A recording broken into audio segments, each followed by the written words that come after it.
I heard her voice crack through the phone like something snapping inside her chest, and the words she said stopped me cold on the kitchen floor.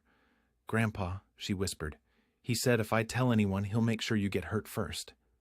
I was standing there with a coffee mug in one hand and a dish towel in the other, the kind of Tuesday morning that shouldn't hold anything heavier than yesterday's crossword puzzle. 67 years old, retired, a little thick around the middle, bad left knee, hair gone white sometime around the second Obama administration. My granddaughter Lily was 24 years old, living 40 minutes south of me in a rental house near the edge of town, and she was whispering those words into the phone like she was afraid the walls themselves might be listening. I set the mug down on the counter very carefully. I remember that part clearly.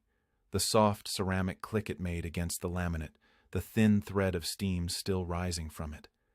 Then I set the dish towel down beside it, folded once, out of pure muscle memory. 41 years of discipline don't drain away just because you traded a uniform for a cardigan. "Lily," I said. My voice was level. I made sure of it. "Are you alone right now?" A pause. Then, "He went to the store." "Listen to me very carefully," I said. "Don't call anyone else. Don't move anything in that house. I'm getting in the car right now. I want to tell you about the 38 minutes it took me to drive to her that morning, because I have thought about every one of them every single day since. The way the November light sat low and gray over the fields along Route 9, the sound of the tires on the wet pavement, the specific sensation of keeping your breathing even when every nerve in your body is screaming to go faster, do more, fix this the way old men are supposed to be able to fix things when their families need them to. I know what fear feels like when you're young. It's noisy and wild, like a fire someone set in a crowded room. But fear at my age is different. Fear at 67 is quiet. It's cold and precise, and it makes you calculate. Before I get to what happened when I walked through that door, I need to take you back. Because none of this started that November morning. It started 3 years before, the day my daughter Claire introduced us to the man who would become Lily's stepfather. But first, if you've ever sat next to a phone at 2 in the morning waiting to hear that someone you love is safe, then you already know exactly what I'm talking about. You know how it feels to love someone so much that their danger becomes your purpose. If this story is already sitting somewhere in your chest, stay with me until the end. And if it moves you, leave a like, drop a comment below, because I read every single one. Subscribe to this channel if you haven't already, because stories like this one deserve to be heard, and there are more of them. Now let me take you back to the beginning, to a Sunday afternoon barbecue in my backyard when Lily was 21 years old, and a man named Marcus Holt walked through my back gate smiling like he already owned the place. 3 years earlier, I was living the kind of retirement that looked fine from the outside, and felt hollower than I expected from the inside. My wife Dorothy had passed 4 years prior, a Tuesday in March, which is still for me the worst possible day of the week for reasons I can't fully explain to anyone who hasn't lost their person. We had been married for 42 years. We had raised 2 children in this house, Claire and her older brother Daniel. And then we had watched them have children of their own. And then Dorothy got sick. And then she didn't get better. And then it was just me. I kept the house.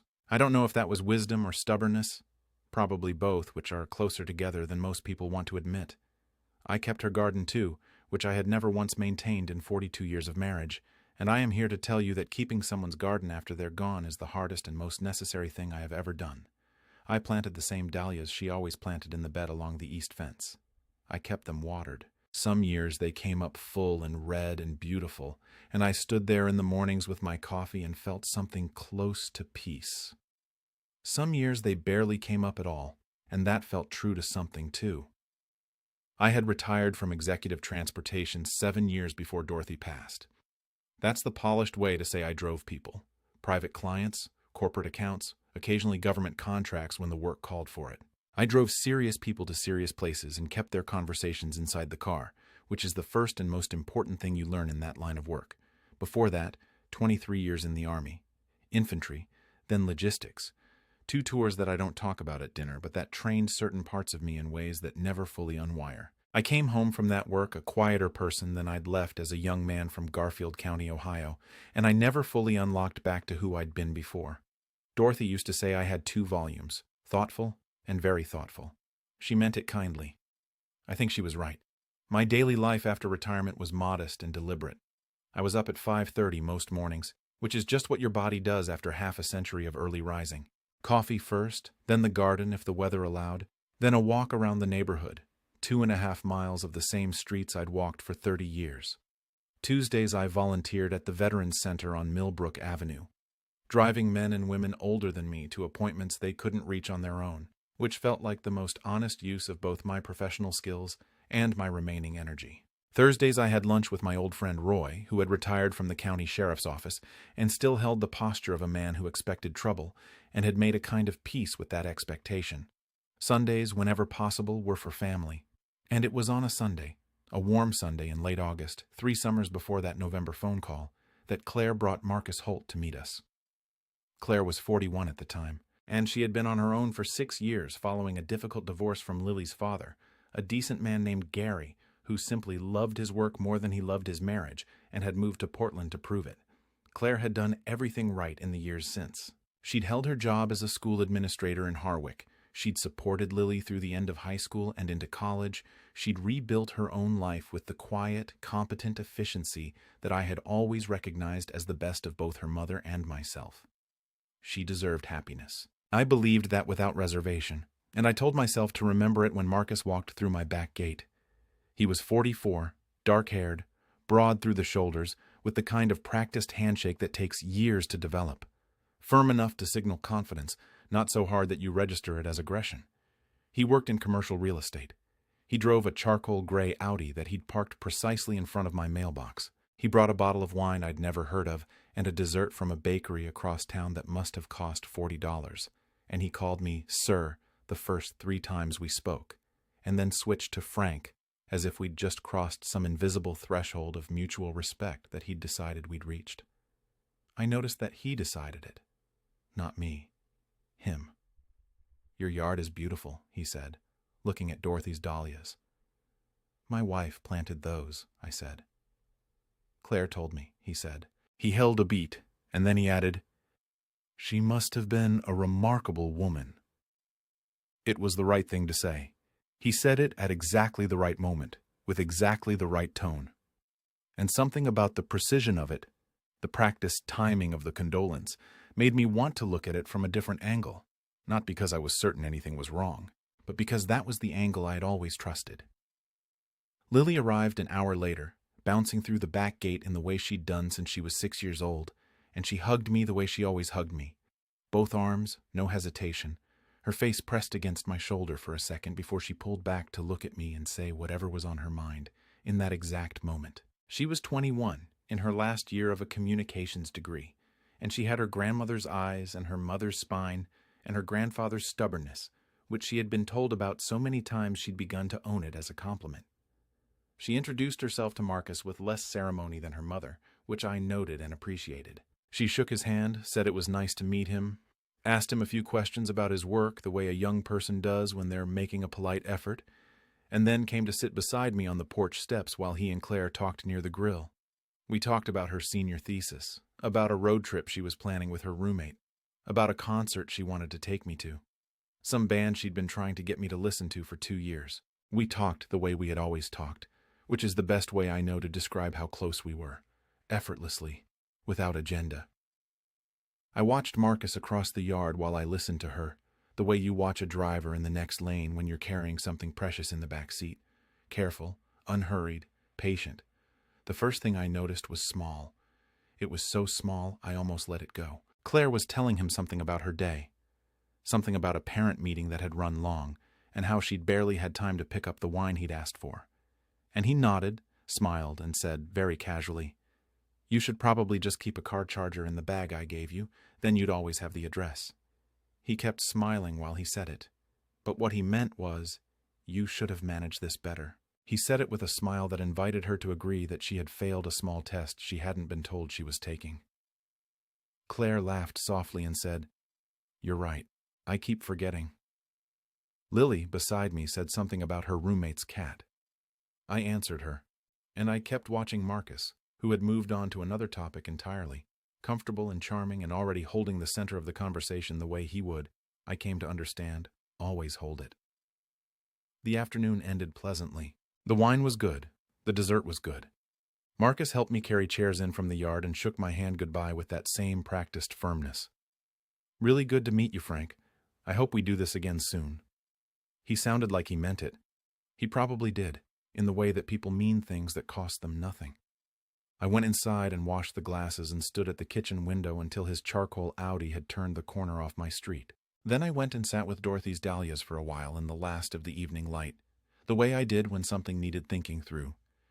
I wasn't sure yet, but I was watching. The next 18 months were a slow, careful lesson in how a certain kind of person operates in full view of people who care too much to see clearly. Marcus and Claire moved in together after 6 months. They got engaged after 14 months. A dinner out, a ring she showed me through the phone screen the next morning with her face lit up and her eyes a little wet.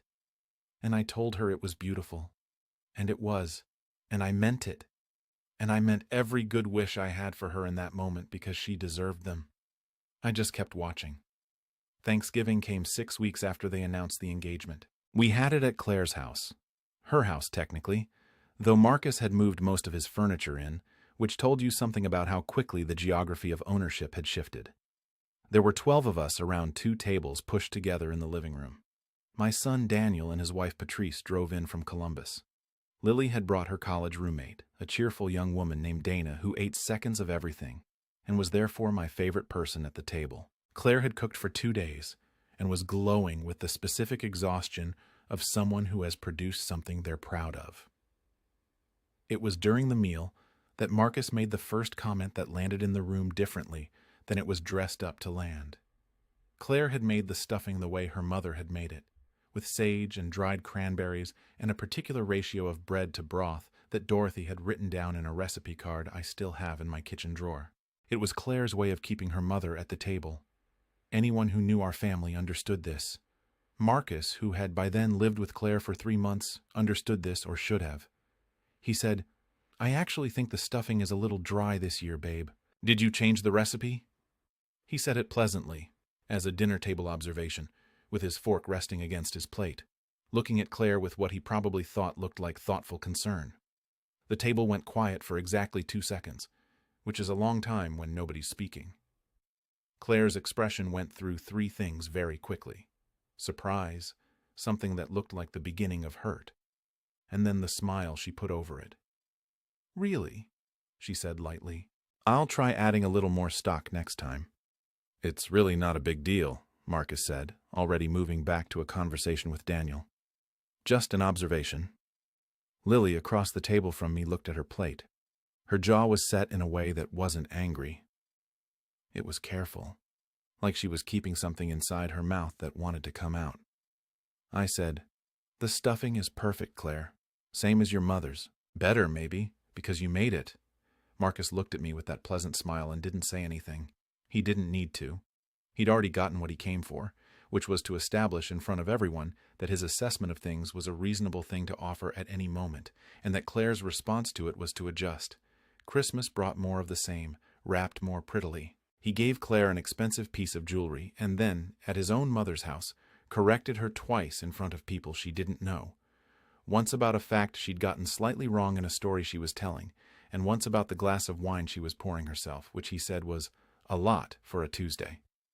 Both times he did it with warmth, with a light laugh, with the easy authority of a man who had decided his job was to gently guide a woman who needed guidance. I watched Lily watch him, and I watched what happened to her shoulders, the way they rose slightly every time Marcus opened his mouth in a gathering, a kind of bracing that had become automatic. The following Easter, Marcus and I had a conversation that I have turned over in my mind many times since, because it was the first time he spoke to me the way he spoke to Claire. We were in my backyard, the 2 of them and Lily and a few others, and I was at the grill. Marcus came to stand beside me with a beer in his hand, the posture of a man joining another man at his level, and he looked at the dahlias along the fence and said, "You know, Frank, I've been thinking, those beds along the fence would probably do better with some kind of border plant, something lower. It would give them more visual definition." "Dorothy chose them the way they are," I said. "Sure," he said, "but Dorothy's been gone a while now. Might be good to put your own mark on it." I turned to look at him. He was watching the yard with his beer held loosely, relaxed, as if he'd said something generous. I said, "How long have you been doing commercial real estate, Marcus?" He looked at me, slightly caught off guard. "About 12 years. "That's good," I said. "That's a solid career." I turned back to the grill. "Dorothy's garden stays as it is." He laughed, one short breath through his nose, which was the sound of a man recalibrating. "Fair enough, Frank, it's your yard." He walked back toward the others, and I felt him processing, the way a certain kind of man processes when he encounters resistance he hasn't budgeted for. He hadn't figured me out yet. I was old. I talked about my late wife. I drove a 2009 Silverado with a dent in the passenger door. I brought casseroles to the Veterans Center and forgot words and sentences sometimes. He had already placed me in a category. I let him keep placing me there. 2 months before the phone call that brought me to Lily's door, she and I had lunch at the diner on State Street where we'd always gone when she wanted to talk. She was living in the rental house by then. She'd finished her degree and taken a job at a marketing firm in Harwick, 20 minutes from her mother, and she had her own life, her own routines, her own key on her own keychain. She seemed, from a distance, steady. But she'd been quieter with me in the last few months in a way that felt like weight rather than simply growing up. We'd ordered, and she was stirring her coffee in slow circles, not drinking it, and I waited because I have learned that some conversations begin only when the person who needs to have them decides the moment has arrived. "He's been different lately," she said finally. "Marcus." "Different how?" She put the spoon down. "With Mom. He watches everything she does, what she spends money on, where she goes after work. He checks her phone sometimes. She told me she accidentally deleted an app and he made her feel like she'd done something criminal." She shook her head. "She says I'm overreacting." "What do you think?" I said. "I think she's been telling herself that for a long time," Lily said. Grandpa, I think she's scared of disappointing him." I asked her if she'd seen anything physical, the kind of careful, specific question that you hate asking because asking it makes it real. Lily hesitated one beat too long, and then she said, "I saw a bruise on her wrist. She said it was from the car door. I didn't push it." I kept my hands flat on the table. I kept my breathing steady. "Lily," I said, "I need you to listen to me. If something happens, if you're ever at your mother's house and something feels wrong or dangerous and you can't speak freely, I want you to text me the word Tuesday. Just that. Nothing else. Can you do that?" She looked at me. Something in her face shifted. The relief of someone being told that they are not alone in what they're seeing. "Tuesday," she said. "Why Tuesday?" "Because it's the worst day of the week," I said, "and because neither of us will use it by accident." She nodded, and she reached across the table and put her hand over mine. I wish I had known to make that arrangement years earlier. I wish a lot of things that are not useful to wish, but I wish them anyway, on the quiet mornings in the garden, when the dahlias are coming up. 6 weeks after that lunch on a Wednesday evening, I was on the phone with my daughter Claire about nothing urgent, whether I could join them for a dinner that Sunday, when I heard something in the background of her call that changed everything. The call was Marcus's voice. Not Claire's, not background noise. His voice, low and direct, with the specific controlled quietness that a man uses when he wants to be frightening without sounding frightening. I heard 4 sentences before Claire shifted on the phone and the voice became muffled. 4 sentences, but I have never forgotten a single word of them. "You don't call your father about our business. If you do this again, I will make sure your daughter learns exactly what kind of family she comes from. And your father, that old man, I can make things very difficult for old men who involve themselves where they don't belong. Do you understand me?" Claire said something very small back to him.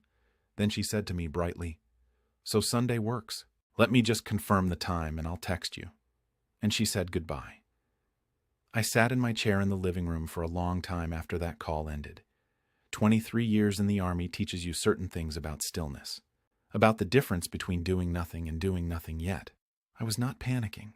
Panic is a luxury, and it costs more than it's worth. I was thinking, clearly and sequentially, the way I had been trained to think when the situation required it, and the margin for error had gone to zero. He had threatened my daughter. He had threatened my granddaughter.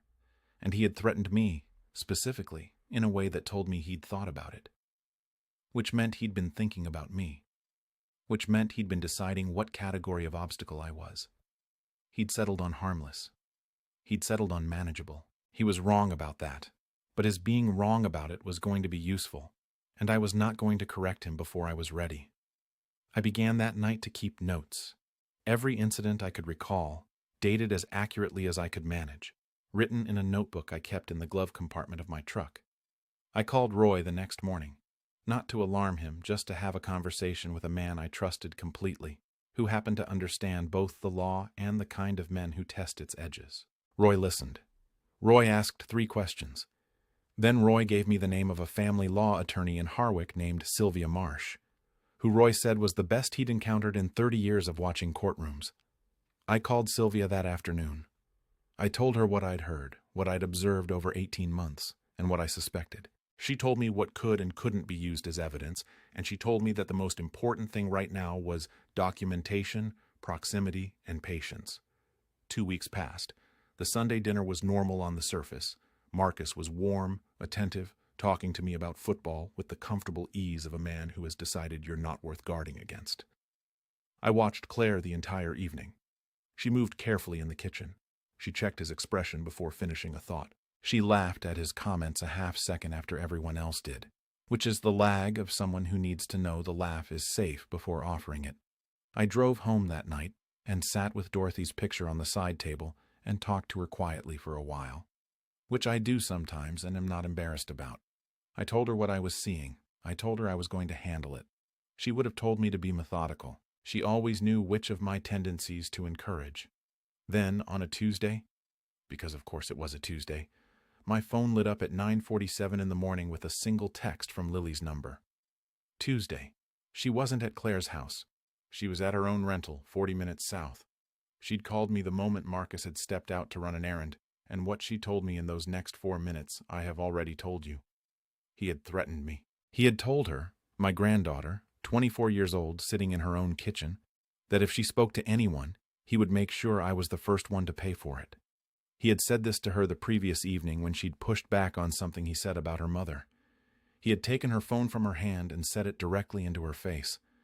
I was in the truck in under 3 minutes. I called Roy from the road. I told him where I was going and why. He told me to call 911 and have a unit sent first before I arrived. I told him I would. And I did. I called from the truck, gave the address, explained what I believed was an ongoing domestic threat situation, gave them my name and my daughter's name and Marcus's name. The dispatcher asked me to stay on the line. I gave her Roy's number and told her to call him for context on the situation, and I told her I was the grandfather and I was almost there. I pulled onto Lily Street at 10:23. I can tell you the exact color of the light, that flat November gray that made everything look like it was holding its breath. His car was in the driveway. The charcoal Audi pulled in at an angle, which meant he'd come back early. My chest did something complicated when I saw it, but my hands on the wheel stayed steady. I parked at the curb. I got out of the truck and walked to the front door of the house. I did not run. I did not knock loudly. I tried the handle. It was unlocked. And I pushed the door open and stepped inside. Marcus was standing in the living room with his back to me, his phone in his hand, and he was speaking, not shouting. Worse than shouting, the low, measured voice of a man making a point he is certain the other person cannot escape. "You called someone," he said. "You think I don't know when you've called someone? I could see it on your face when I came in." Lily was standing against the far wall, her arms crossed, her chin up in a way that told me she was terrified but refusing to fold. That chin, her grandmother's. I stood inside the door. I didn't say a word. I don't know exactly how long I stood there before he felt the change in the room. It might have been 10 seconds. It might have been 30. Long enough for Lily to see me over his shoulder and for her eyes to go wide and then, carefully, steady. Long enough for Marcus to register something in her expression that didn't match the conversation he thought he was having. He turned around. I have thought many times about what he saw when he looked at me. An old man in a gray jacket, 67 years old, white hair, bad knee, standing quietly inside the front door of a house I hadn't knocked to enter. Not angry, not loud, not threatening in any way that would show up in a police report. He had forgotten, or never known, that the most dangerous version of stillness is the kind that comes from someone who has spent their life learning when to move and when not to. His face went pale. It was not gradual. It was immediate, the color draining out of him the way color drains when your body recognizes something your mind is still catching up to. "How long have you been standing there?" he said. "Long enough," I said. 3 things happened very quickly after that. Lily crossed the room and stood beside me. Marcus started to say something, began a sentence about how this was a private matter, how he'd like me to. And I said calmly, "Sit down, Marcus." Not loudly, not with particular force. The way you say something when you are certain, completely certain that it will be done. He sat down, and then the police arrived. There were 2 officers. The first one through the door was a young woman, sharp-eyed, who assessed the room in about 4 seconds flat. The second was older, a sergeant named Briley, who I later learned had been with the county department for 19 years. Sergeant Briley looked at Marcus on the couch, looked at Lily, looked at me, and then looked at me again, with the particular attention of someone who is recalculating. "Are you Frank Coulter?" he said. "I am," I said. "Roy Easterling told me to expect a man with better posture than most people my age," he said. He wasn't wrong. He pulled me aside and took my account, which I gave him factually and completely. The phone call from Claire's house I'd overheard 6 weeks prior, the text signal Lily and I had arranged, the history I'd documented in my notebook, which I retrieved from my jacket pocket and handed to him. He looked at the notebook for a long moment. Then he looked at me. "This is dated going back 14 months, he said. "It is," I said. He nodded slowly. "You've been watching this situation for a while." "I have," I said. Marcus, from across the room, was speaking to the younger officer in the reasonable, cooperative tone of a man who has handled uncomfortable situations before and is confident in his ability to explain them away. He was calm, measured, plausible. He was good at it. I had watched him be good at it for 3 years. Sergeant Briley walked back toward him and said a few things that I didn't hear entirely. What I did hear was Marcus's reasonable tone shifting, just once, just briefly, to something with an edge in it, directed at Lily. A single sentence that the officer caught clearly enough to note. That was when things changed formally, in the legal sense of the word. Lily came and stood beside me while Marcus was being questioned, and I put my arm around her shoulders, and she pressed her face against my jacket for just a moment the way she had when she was 6 years old and something had frightened her in the dark. Then she straightened up and kept her eyes on the room, which is the bravest small thing I have ever personally witnessed. Before the officers left that morning, one of them made calls. Claire was contacted. Roy was contacted. Sylvia Marsh's office was contacted. Marcus did not leave that house freely, which I want to say carefully but clearly so that you understand what I mean. The pattern that had been invisible for 3 years became visible all at once, the way these things sometimes do when someone outside the pattern finally sees it laid out. When the room had cleared and it was just Lily and me, I sat down on her couch and she sat beside me and we stayed quiet for a long while. Outside, someone's lawnmower was running 3 houses down, which struck me as an absurd and ordinary sound given everything that had just occurred. "I should have told you sooner," she said. "You told me when you needed to," I said. "I was scared." "I know." He said, "He kept saying that you were too old to handle it, that it would upset you and you'd make things worse." She paused. I believed him, for a while. "I'm sorry, Grandpa." That sat in the air between us. I thought about what to say to it, and I rejected 3 or 4 things before I said what was actually true. "Lily, I've let people underestimate me my whole life. It's a useful thing to let happen. The only time it bothered me is when it kept you from calling me sooner." I took her hand. "That's the only apology I need, and I don't even really need that." She made a sound that was partway between a laugh and crying, and she held my hand tight, and outside, the lawnmower kept going. Claire arrived an hour later.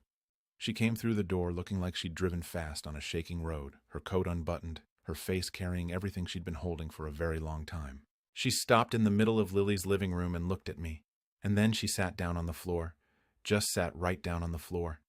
And Lily sat beside her, and I lowered myself down there too, slowly, because my knee was a problem.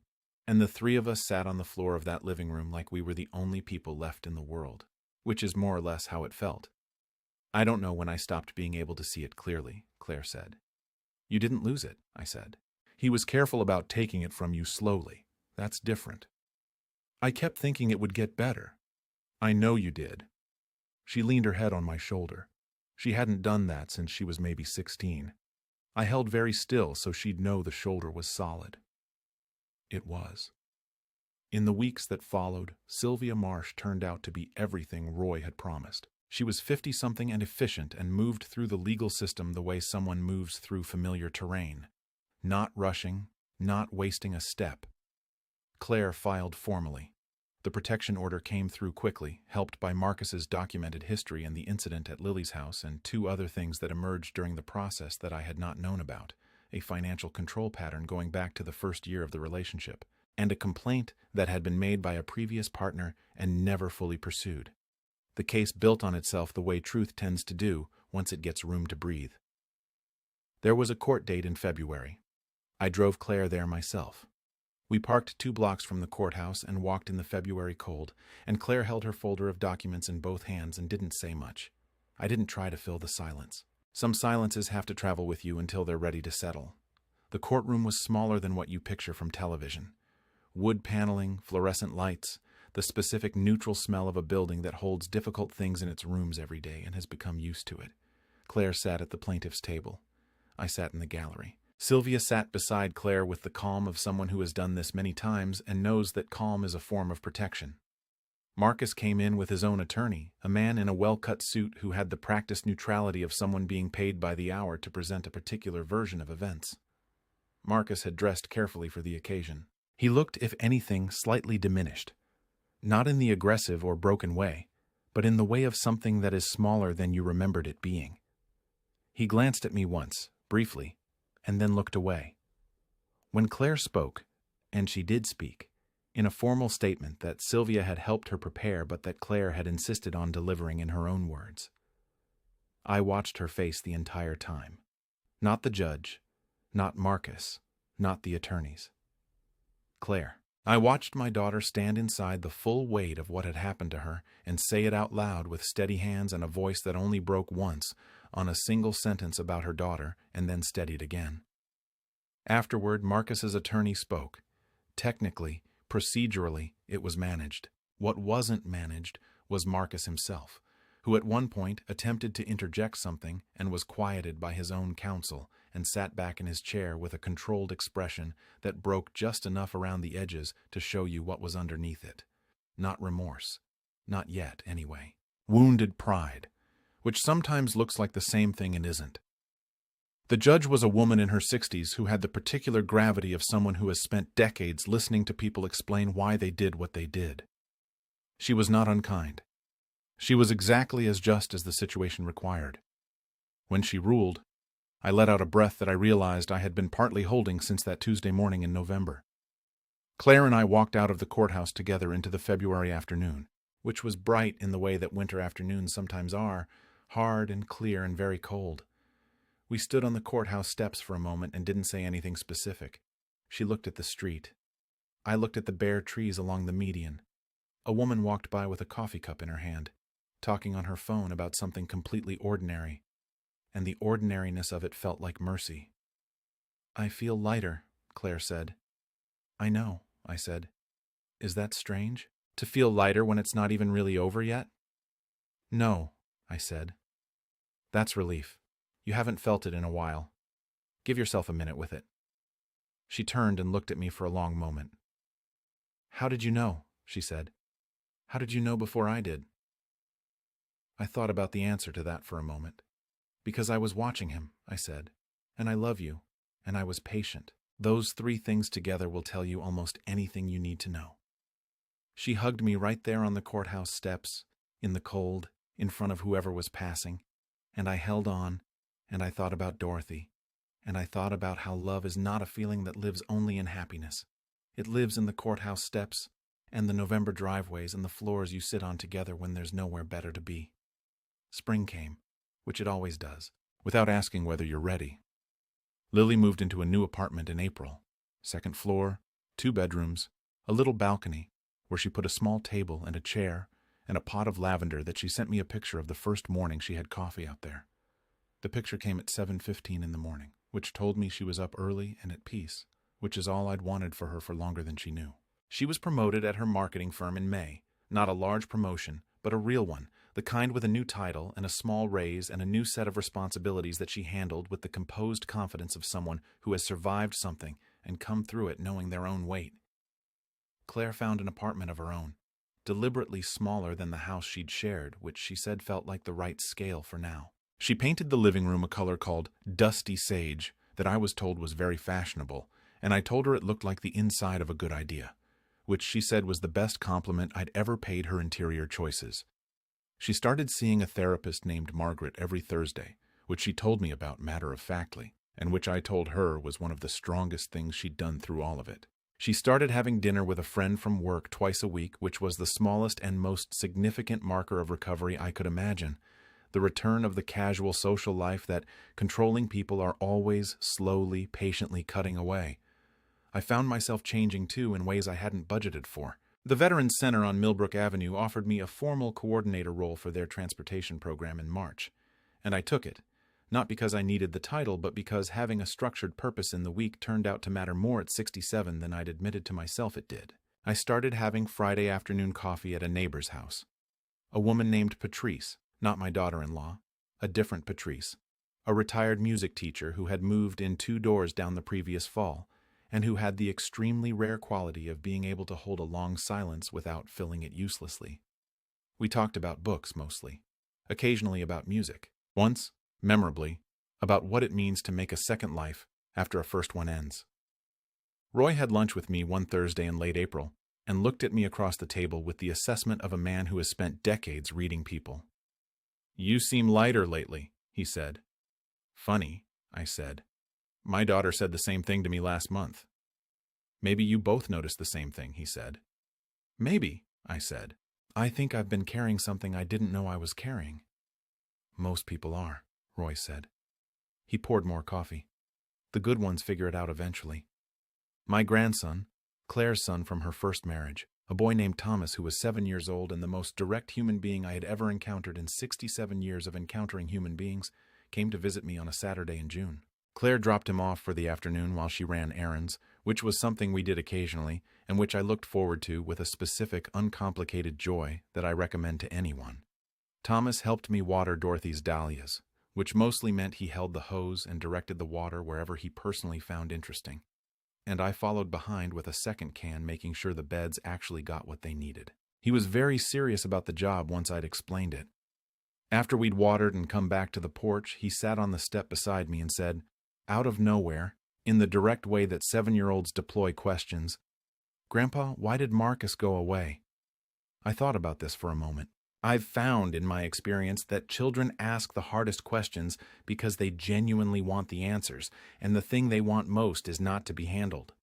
"Because he was unkind to the people he was supposed to love," I said. "And when people are unkind for long enough, sometimes they have to go somewhere else so that the people they hurt can get better." Thomas considered this. He was pulling a loose thread on his shoelace, not looking at me. Did Grandma Dorothy go away because she was unkind? "No," I said. "She went away because sometimes people leave, even when they don't want to, and even when we don't want them to. That's different. That's the kind of going away that hurts, but it's not the kind that's wrong." He thought about that. "Do you miss her?" "Every single day," I said. "Does it stop hurting?" "It changes," I said. "The hurt gets quieter over time. It's still there, but it leaves more room for other things." He nodded, satisfied with this in the way that children are satisfied by honest answers that don't pretend things are simpler than they are. Then he said, "I think you're the strongest person I know," and went back to pulling the thread on his shoelace, as if he hadn't just said something that went directly into the part of me I keep the most carefully guarded. I sat with that for a long time after he went home. In August, a letter arrived at Claire's new apartment addressed to her in handwriting she recognized. She called me before she opened it, and we stayed on the phone while she read it. It was from Marcus. 6 pages, handwritten, which she read to me in pieces. He was in a court-mandated program. He had been in individual therapy for 4 months. He said the things that letters like this say, that he had understood what he had done, that he was ashamed, that he did not expect forgiveness, that he wanted Claire and Lily to know that the behavior had not been their failure and had always been his, that he was not who he had allowed himself to become, and that he was trying to find the person he might have been before something in him went wrong. Claire read it all the way through. Then she was quiet. "What do you think?" she said finally. "I think he wrote it," I said. "Whether he means it and whether he can hold it, that's something that only time will tell. Do you think people like that actually change?" "I think some do," I said honestly. "I don't know if he's one of them. I know it's not your job to wait and find out." "I don't hate him," she said. "I know." "Is that strange?" "No," I said. "That's grace. It's one of the strongest things a person can hold on to. It doesn't mean you trust him. It doesn't mean you have to forgive him on any schedule that isn't yours. It just means you're not letting the hatred take up room that belongs to your own life." She was quiet for a moment. Then, "Do you forgive him?" I sat with that. I wanted to answer it truthfully, which meant not quickly. "I don't know," I said. "I'm working on it. Some days I'm closer than others. The days I'm working in the garden are usually better days for it." She laughed, a real laugh from somewhere real. "That's the most you thing you've ever said." "Probably," I said. "The letter sat on her kitchen counter for 2 weeks," she told me. Then she folded it and put it in a drawer. Not thrown away, not answered. Just placed somewhere that wasn't the center of her life anymore, which is all any of us can ask of the difficult things we've been through. Not that they disappear, but that they stop being the center. By October, the dahlias had had their best year in a long time. I stood in the garden on a Saturday morning in the early light with my coffee, the way I always stood, and I looked at those red flowers against the gray wood of the fence, and I thought about Dorothy, which is what I always thought about there. And then I thought about Claire on the courthouse steps, and Lily at her little balcony table with her lavender and her morning coffee, and Thomas telling me I was the strongest person he knew. Strength is a word people use too loosely. I've spent 67 years watching the ways people confuse it with loudness, or with the willingness to fight, or with the ability to take punishment without showing it. Those aren't strength. Not the useful kind. Strength is answering the phone. Strength is keeping a notebook in your glove compartment for 14 months because someone you love might need the evidence someday. Strength is sitting on the floor of your granddaughter's living room when your knee tells you not to, because the person you love is sitting there and the floor is where you need to be. Strength is the patience to let someone underestimate you for 3 years because the moment will come when their underestimating you is the very thing that lets you walk through a door quietly and change everything. I was never a loud man. Dorothy used to say I had 2 volumes, thoughtful and very thoughtful. She was right, and I'm grateful for it now more than I ever was before, because the quiet ones see things the loud ones miss, and the things they see are sometimes exactly the things that matter most. The Thanksgiving after all of it, the first Thanksgiving that was truly ours again, we had it at my house. Claire cooked. Dorothy's stuffing recipe, the right amount of broth, the sage and the cranberries.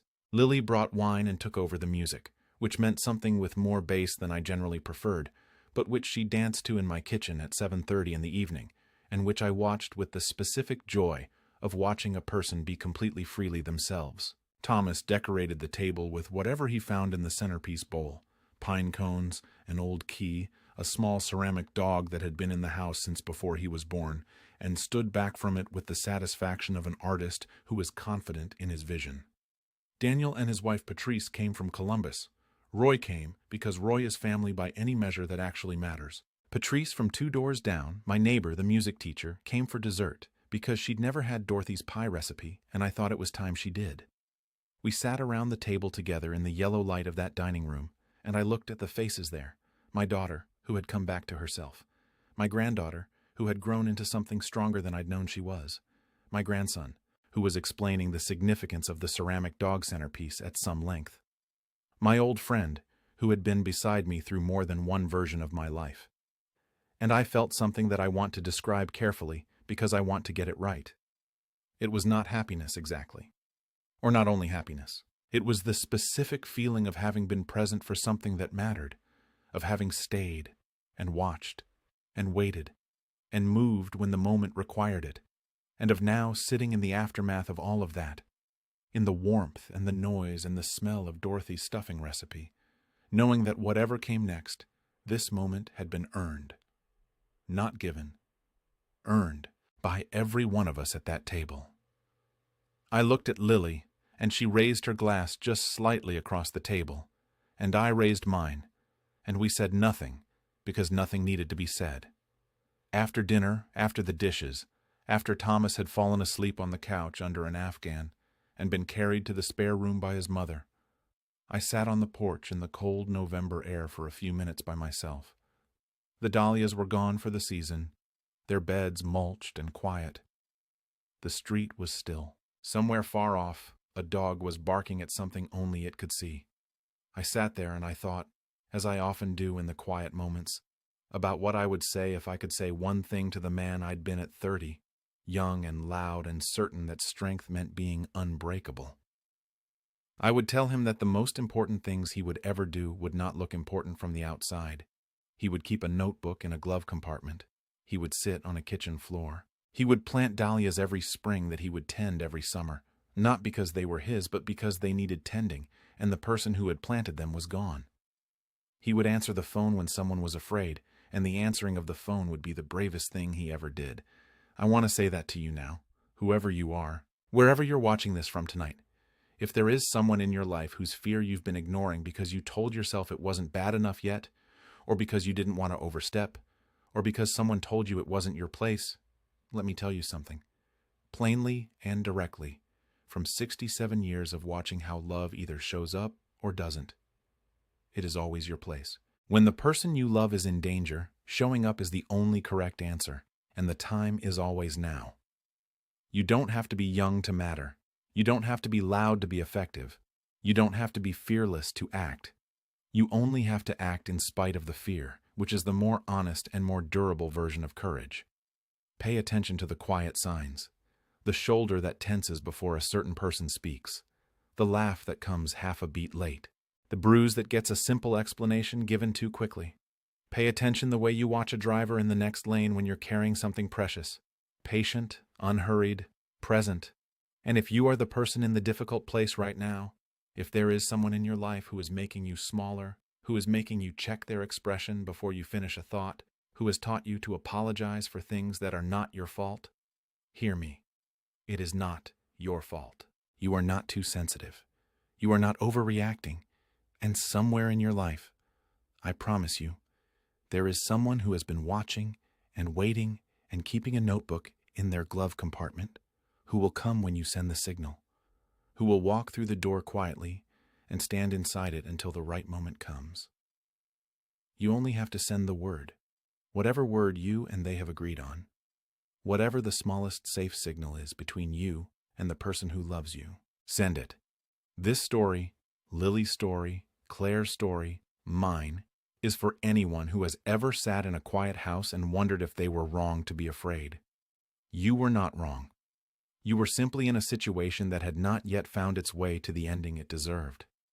If something in this reached you tonight, if you recognize something in what I've described, or if this reminded you of someone you love, I want to know.